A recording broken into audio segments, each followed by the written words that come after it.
Hello, Crooks. Welcome to the end of another week. I want to just say that I'm looking forward to gathering with you on Saturday, December 12th at 6 o'clock for our virtual Christmas pageant. That's going to be on Facebook and YouTube. And if we gather at 6 o'clock, we'll be able to fellowship together and comment and share as we watch our pageant. It's about a half hour long, but know that it will be available on Facebook and YouTube even after the 6 o'clock time frame on Saturday. And then on Sunday at 10 o'clock, we continue our Advent worship services. And so this week we explore the name of Jesus as Emmanuel. What does it mean for God to be with us? And then I hope you've been seeing the announcements that we've been having for our virtual groups of 6. And so those of you that are familiar with groups of 6 know that when we were in person, you would be assigned to a group after signing up, and you could meet for fellowship, often around a table for food, whether at a restaurant or in someone's home, and really just a time to get to know others in our church family. So we want to resume these, but in a virtual format. We'll share more about what that's going to be once we see how many are signed up. But this is, of course, extended, especially if you're new to our church, especially in this time while we've been distanced. This might be a great way to get to know some others in our church family.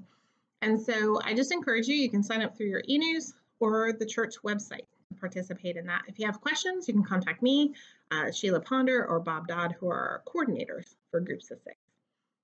And then, of course, we have our season of giving as we contemplate all the gifts that God has given us, especially the gift of Jesus, and how we can give out of the gifts that we've received. And so we have our Christmas offering still being collected through Christmas. The staff love offering this Sunday, the 13th, is the last day to give for that.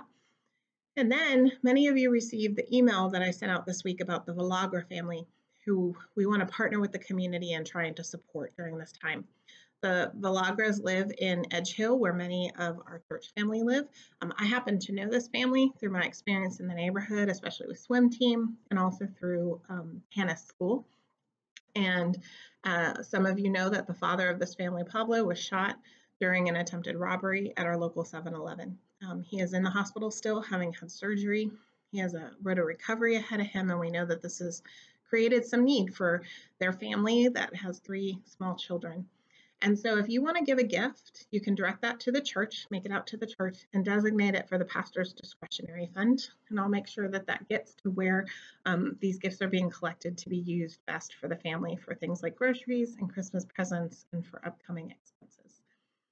I also know this week that there's some in our church family, we'll probably hear more about this in the next week or so, but who just organically and took it upon themselves to make some blessing bags for residents at the York Convalescent Home. And so we give thanks for that happening and for these seeds of giving and blessing that have started to grow throughout our church family as we've seen blessing bags given to our young children and to some of our more isolated and vulnerable folks, and then spreading out to places like the Veterans Home and to Thrive and to Warwick Forest and now York Convalescent. And so I give thanks for all the ways that we have to use the gifts that God has given us, whether financial or our own hands, our time, our presence, our witness, to be able to shine Christ's love in the world. And another way that we can do that, friends, is by taking care of one another. We know that COVID cases are on a rise. You've received an updated prayer list a little early this week because of the number of COVID-related prayer requests that we had. We have church family members that have loved ones and friends who have COVID. I have a handful of colleagues who are experiencing it right now, and I have friends who are recovering from it.